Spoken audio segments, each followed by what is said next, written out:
Hi mga ka-insu, for today's video or for today's night, yes, kaduaan nyo ako ngayon mag-judge or maging judgeries sa Barangay ng Alisan, Nueva Vizcaya.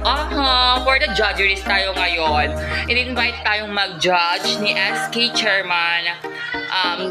Chairman Tubon, Harvey Tubon. Thank you very much, SK Chairman, sa pag-invite. I hope na magiging enjoy itong gabing ito kasi kasama nating magja-judge ang isang or dalawang friendship natin na si Marvin at si Sir Junel. Kaya mga ka-insu, kadwaan nyo ako!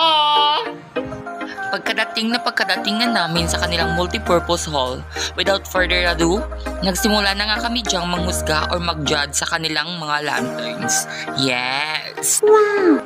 Ang kanilang labanan pala ay recycled materials. Inorient nga kami dyan ni SK Chairman Harvey Tubon na i-judge namin ang kanilang lantern na may ilaw at wala. Kaya kaming mga tatlo ay ganap na ganap sa panghuhusga. Wow! Meron nga tayong 5 participants sa lanterns competition. Meron dyan ang gumamit ng plastic spoon, dahon ng nyog, paper cups, papers, at mga plastic bottle ng Mountain Dew. Nakaka-amaze nga dahil ang mga nakikita lang natin sa gilid-gilid nang alam nating wala ng pakinabang ay pwede pa palang gawing kapaki-pakinabang ulit. Lumalabas talaga ang pagkamalikhain ng mga Pilipino pagdating sa mga ganitong bagay. Wow! Lahat nga sila ay deserving na manalo. Pero ito ay competition kaya dapat isa lang talaga ang magwawagi. Kaya kaming tatlo ay super nagsusuri yung best lantern talaga. Mahirap na at baka kami ay mabash kung di namin gagawin ang tamang part namin. Wow! Super thankful nga ako dahil nabigyan ako ng chance at naging part ako ng kanilang magandang programang ito. Thank you nga pala kay SK Chairman Harvey Tubon at sa mga kanyang SK Councils at lalong-lalo na sa kanilang captains at barangay councils ng Barangay ng Alisan.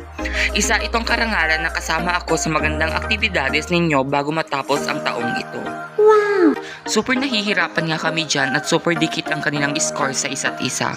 Kung pwede lang na lahat na sila ay panalo, edi go! Pero hindi nga pwede, nagkulit talahim balong. Wow!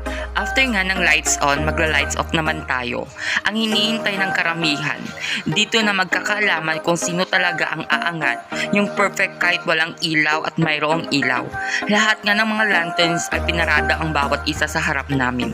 Meron dyan yung perfect na sana kapag may ilaw, pero pag pinatay ng ilaw, kulang sa Christmas lights. Sayang! Wow! Bawat lanterns nga ay may sari-sariling pakulo para mapansin namin sila.